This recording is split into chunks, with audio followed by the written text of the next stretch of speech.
Hello students, welcome to SL Academy. तो हमने अपने पिछले लेक्चर में देख लिया था कि टाइप्स ऑफ केमिकल रिएक्शन, जिसमें हमने दो अभिक्रिया देखी थी। एक थी संयोजन अभिक्रिया और दूसरी थी अपने वियोजन अभिक्रिया। वियोजन अभिक्रिया, संयोजन अभिक्रिया यानी कि कॉम्बिनेशन रिएक्शन, कॉम्बिनेशन रिएक्शन।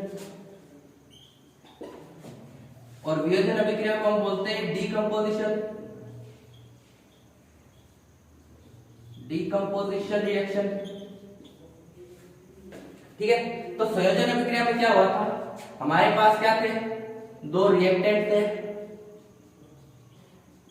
दो या दो से अधिक रिएक्टेंट थे हमारे पास, जो मिलकर क्या बनाते हैं, जो मिलकर बनाते हैं आपके एक सिंगल प्रोडक्ट,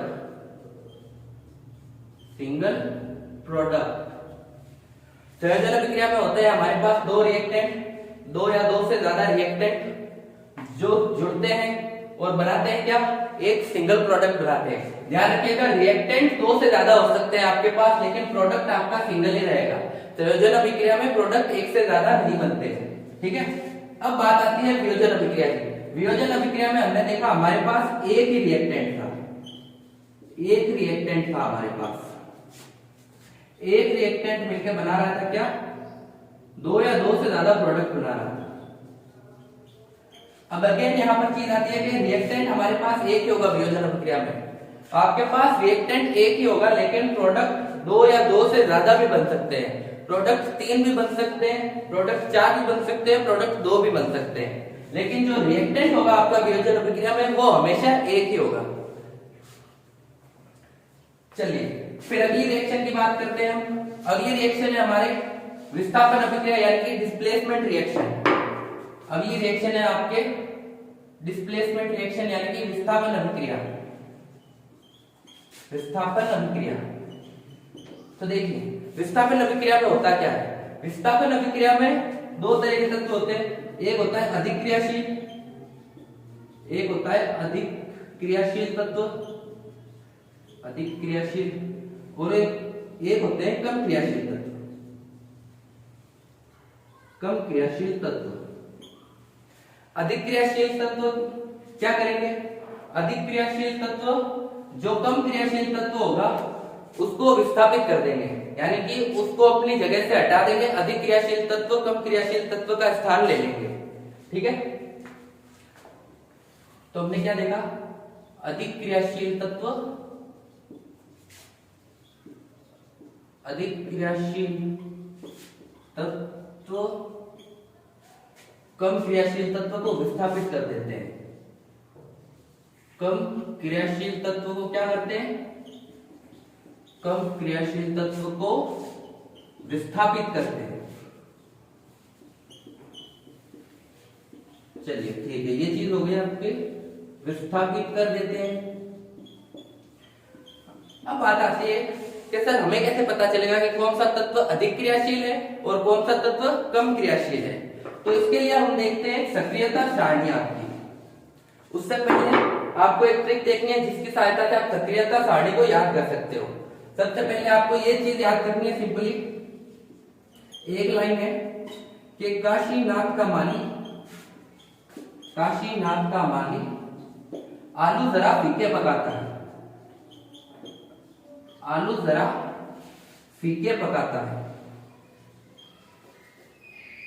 आलू जरा फीके पकाता है। कौन है आ गया, कौन है आ गया। चलिए इस एक लाइन के माध्यम से आप अपनी पूरी की पूरी सक्रियता सारणी को याद रख सकते हो। देखें कैसे, सबसे पहले हमने नाम लिखा है काशी, काशी मतलब के यानी कि पोटेशियम, नाथ यानी कि Na, सोडियम का यानी कि Ca, कैल्शियम, माली का मतलब हो गया यहाँ पर Mg, मैग्नीशियम, आलू का मतलब हो गया एट, एल्यूमिनियम, Zn यहाँ पर हमारे साथ का जिंक। उसके बाद में फीके, फीके यानी कि Fe, इसको हम बोलते हैं आयरन। पकाता, पकाता को हम लेंगे Pb, Pb यानी कि लेड कौन है मतलब H, H है यहाँ पर आपके हाइड्रोजन, कौन यानी कि Cu, फिर आपका आएगा Hg यानी कि पारा मरकरी, आगे यानी कि Ag, यह है आपका सिल्वर, और फिर आएगा आपके Au। तो ये है आपके सक्रियता सारणी।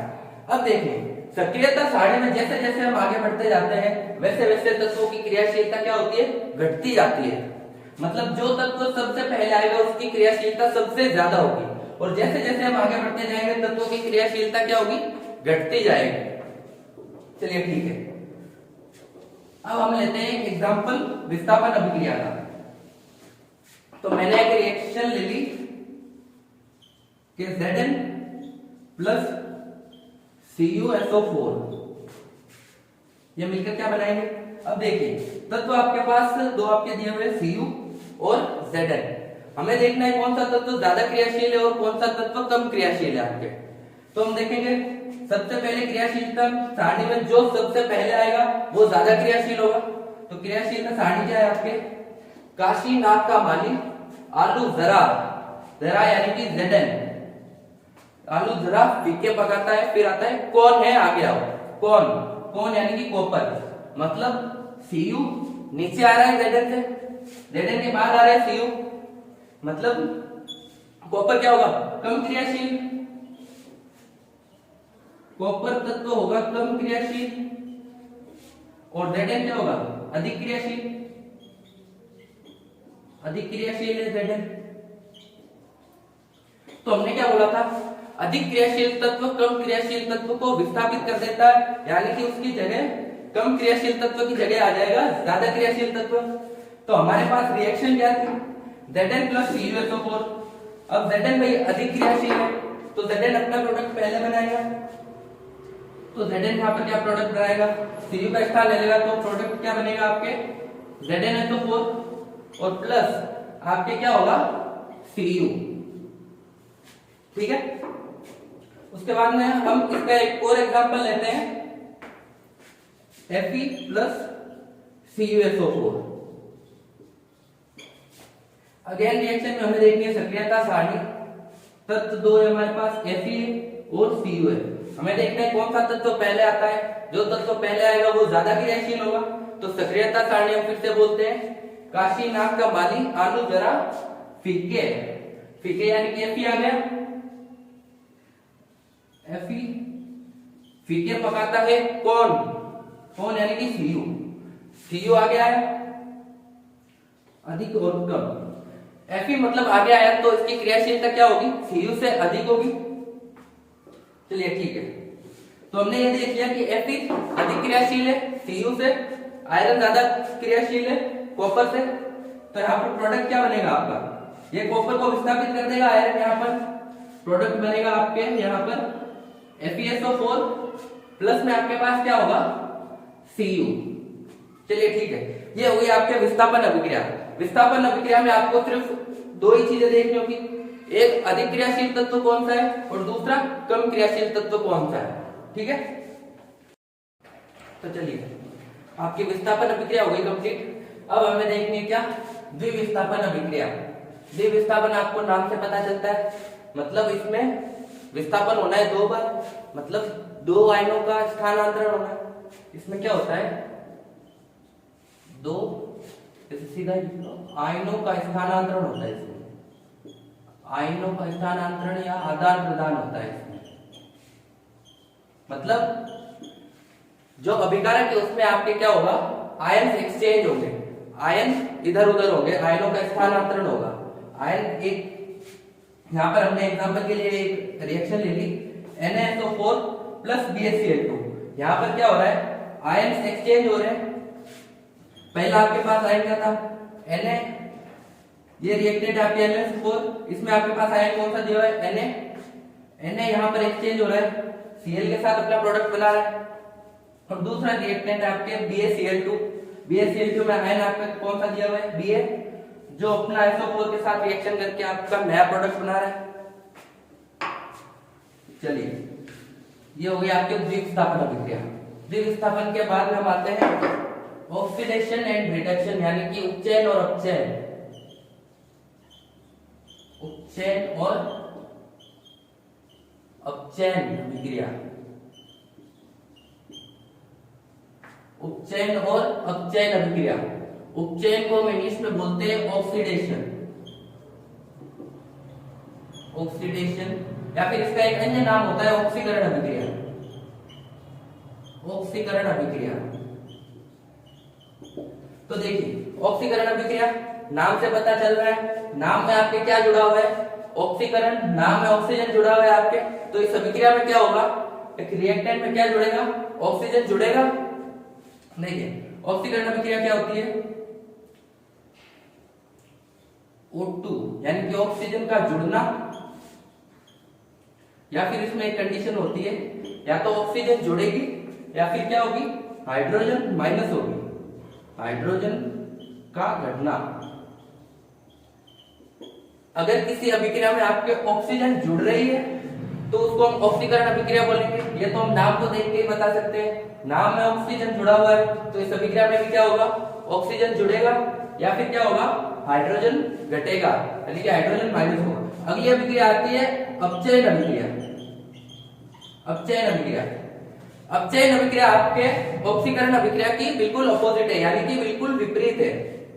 तो इसमें क्या होगा, यहाँ पर ऑक्सीजन जुड़ रही है, मैंने क्या बोला, ये अभिक्रिया इसकी अपोजिट है, तो यहाँ पे ऑक्सीजन जुड़ेगी तो यहाँ पर क्या होगा, ऑक्सीजन घटेगी, ऑक्सीजन घटेगी और हाइड्रोजन यहाँ पे घट रहा है। तो अपचयन अभिक्रिया में क्या होगा, हाइड्रोजन जुड़ेगा,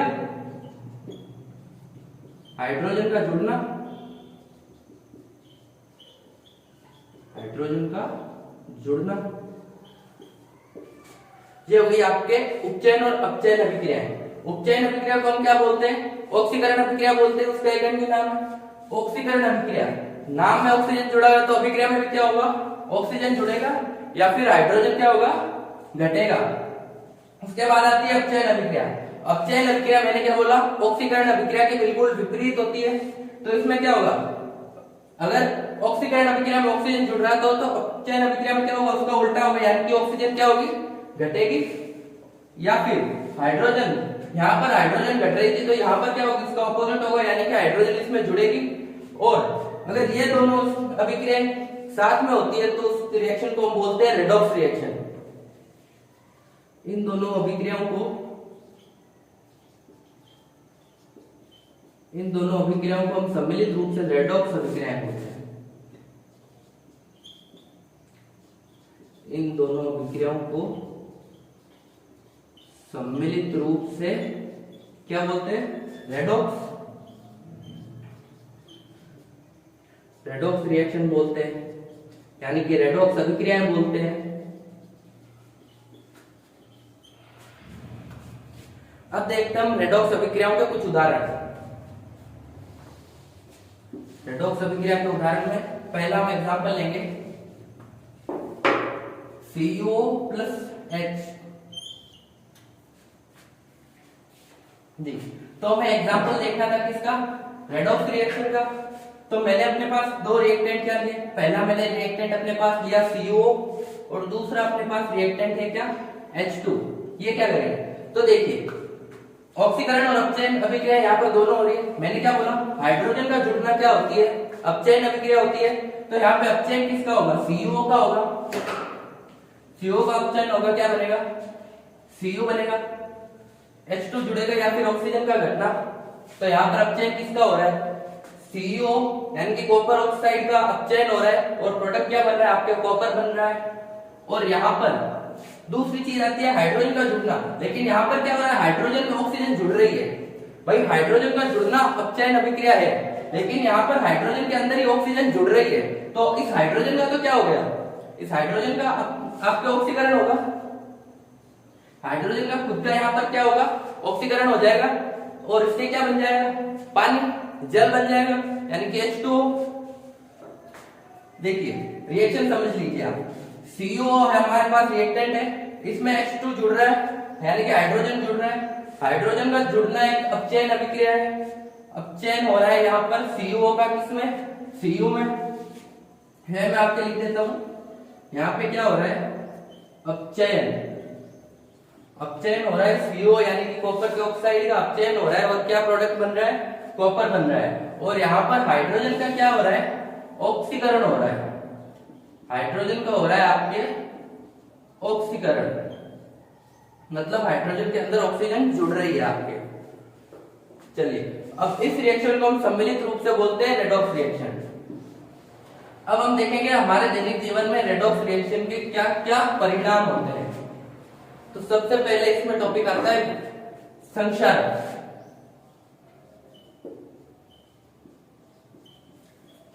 संक्षारण ये हमारे दैनिक जीवन में जो ऑक्सीकरण अभिक्रियाएं होती है, जो ऑक्सीडेशन रिएक्शंस होती है, उनके परिणाम में से एक है संक्षारण। संक्षारण क्या होता है, आपके पास एक धातु है, धातु आपने देखा होगा क्रिया करती है। धातु किससे क्रिया करेगी, अम्ल या आर्द्रता से। धातु अम्ल या आर्द्रता से क्रिया करके क्या हो जाती है, क्रिया करके संक्षारित हो जाती है, संक्षारित हो जाती है। अब देखिए संक्षारित का मतलब क्या होता है, धातु संक्षारित हो तो जाती है। अब संक्षारण का मतलब क्या होता है, संक्षारण का मतलब होता है आपका खराब होना, खराब होना। संक्षारण का मतलब यहां पर है आपके पास खराब होना, मतलब धातु अम्ल या आर्द्रता से क्रिया करके क्या हो जाएगी, संक्षारित हो जाएगी, यानी कि खराब हो जाएगी। एग्जाम्पल के लिए आप देख सकते हैं, आप लोहे को, लोहे पर जंग लगना, एग्जाम्पल के लिए लोहा है आपका, लोहा, लोहे में होगी ऑक्सीडेशन रिएक्शन, लोहा क्रिया करेगा और इस क्रिया से क्या होगा, इस क्रिया का परिणाम क्या होगा, लोहा खराब हो जाएगा, लोहे पर क्या लग जाएगी, जंग लग जाएगी। और दूसरा आपने देखा होगा चांदी का काला पड़ना।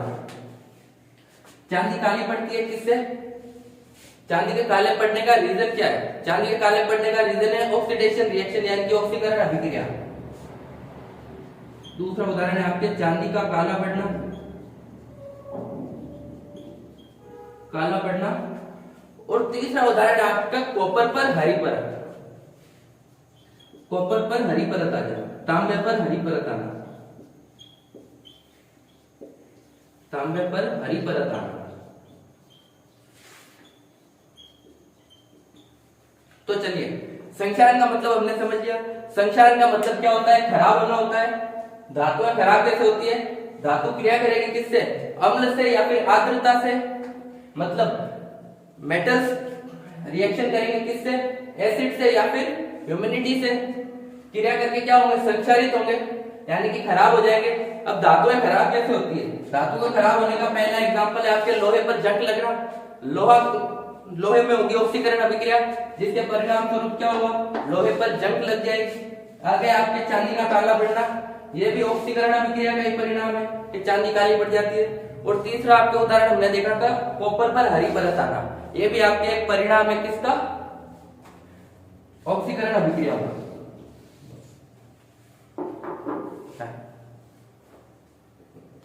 तरीका समझा जा पा रहा है टॉपिक को। देखिए अब हमने देख लिया धातुएं संक्षारित कैसे होती है। अब धातुओं के संक्षारण को हम कैसे बचा सकते हैं, धातुओं को संक्षारित होने से हम कैसे रोक सकते हैं। जैसे आपने देखा लोहे पर जंग लगना, हम लोहे पर जंग लगने से रोकने के लिए क्या करते हैं, उसको पेंट कर देते हैं हम। तो हम क्या करें, संक्षारण से बचने के उपाय लिखेंगे हम, संक्षारण से बचाव के उपाय के उपाय। इसमें पहला उपाय तो क्या होगा, धातु को पेंट कर देना।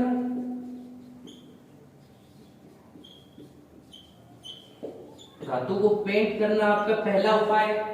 और दूसरा उपाय इस पे क्या होगा कि उस धातु पर किसी अन्य धातु का लेपन कर देना। उस धातु पर कोई और धातु लगा देंगे जो कि ऑक्सीजन से क्रियाशील नहीं हो, जिसके अंदर ऑक्सीकरण रिएक्शन नहीं हो आपके। दूसरा उपाय क्या होगा, उस धातु पर किसी अन्य धातु का लेपन करना।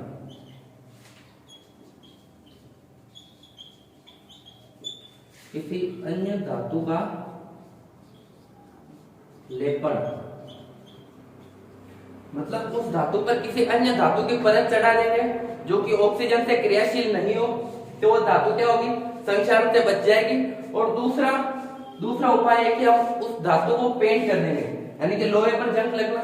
लोहे से जंग लगने के रोकने के लिए आपने देखा होगा घर में किसी को लोहे पर पेंट कर देते हैं हम। लोहे पर पेंट करेंगे तो क्या होगा, उसका सीधा वातावरण से जो सीधा संपर्क था वो आपके टूट जाएगा और लोहे पर जंग नहीं लगेगी। अगला आपका एक लास्ट टॉपिक है विकृत गंधिता। विकृत गंधिता में होता क्या है, आपके पास विकृत गंधिता में होंगे कुछ वसायुक्त या चिकने पदार्थ, यानी कि ऑयली फूड प्रोडक्ट होंगे आपके पास। ऑयली फूड प्रोडक्ट ऑक्सीडेशन होगा उनमें भी, वो वातावरण से क्रिया करेंगे। और विकृत गंधिता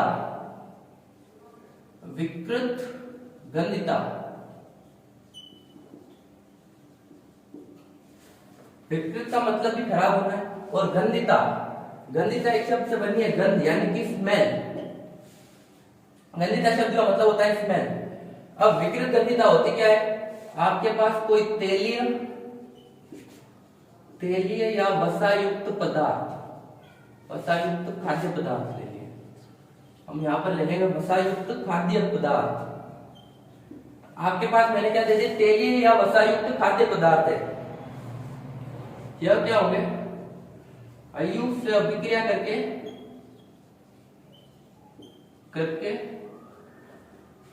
विकृत गंधी हो जाते हैं, विकृत गंधी हो जाते हैं। विकृत गंधी हो जाते हैं मतलब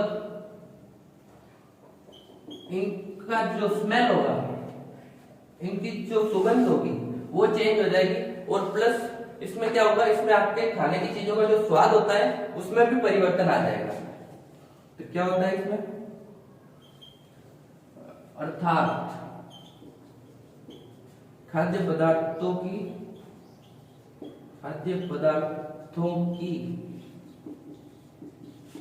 गंध और स्वाद परिवर्तित हो जाते हैं, यानी कि बदल जाते हैं। इसी प्रक्रिया को हम बोलते हैं, इसी अभिक्रिया को हम बोलते हैं विकृत गंधिता। विकृत गंधिता यानी कि खाद्य पदार्थों की गंध या फिर स्वाद में परिवर्तन होना। ठीक है, अब विकृत गंधिता का हमारे पास एक एग्जांपल है। कोई भी तेलीय हमने फूड प्रोडक्ट ले लिए, जैसे कि मैंने चिप्स ले लिए, चिप्स या फिर किसी भी तेलीय पदार्थ को हम खुला नहीं छोड़ते हैं। खुला छोड़ेंगे तो क्या होगा, वो ऑक्सीजन से अभिक्रिया करेंगे और उनका टेस्ट चेंज हो जाएगा, उनकी स्मेल चेंज हो जाएगी। तो विकृत गंधिता से बचाने के लिए हम क्या कर देते हैं, आपने देखा होगा चिप्स, जैसे मैंने लेस ले लिए, चिप्स है आपके पास, तो आपने देखा होगा चिप्स के पैकेट में हवा भरी हुई होती है आपके। वो हवा क्यों भरी हुई होती है आपके, वो होते हैं उसमें प्रतिऑक्सीकारक गैस डाली होती है। प्रतिऑक्सीकारक गैस जो होती है, प्रतिऑक्सीकारक गैस, जिससे क्या होगा आपका, ये गैसें ऐसी होती है जिनसे ऑक्सीकरण असंभव है, मतलब होना बहुत ही मुश्किल है गैसों से ऑक्सीकरण होना। तो लेस का चिप्स का पैकेट है, उसमें कौन सी गैस भरी होती है, नाइट्रोजन गैस भरी हुई होती है। नाइट्रोजन एक प्रतिऑक्सीकारक गैस है जिससे कि ऑक्सीकरण नहीं होता है आपका, और जो ऑयली फूड प्रोडक्ट्स है आपके पास वो जल्दी खराब नहीं होंगे।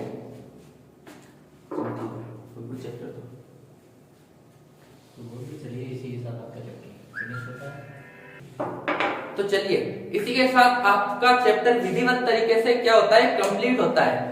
अब अगले पार्ट में हम देखेंगे इस चैप्टर के क्वेश्चन, जो एनसीईआरटी के क्वेश्चन है उनको हम सॉल्व करेंगे, और कुछ चीजें जो आपके नहीं होगी वो चीजों को हम आपको एक्सप्लेन करेंगे, वो चीजें डिस्कस करेंगे हम अगले पार्ट के अंदर। तब तक के लिए हंसते रहिए, खेलते रहिए और चैनल को सब्सक्राइब करते रहिए।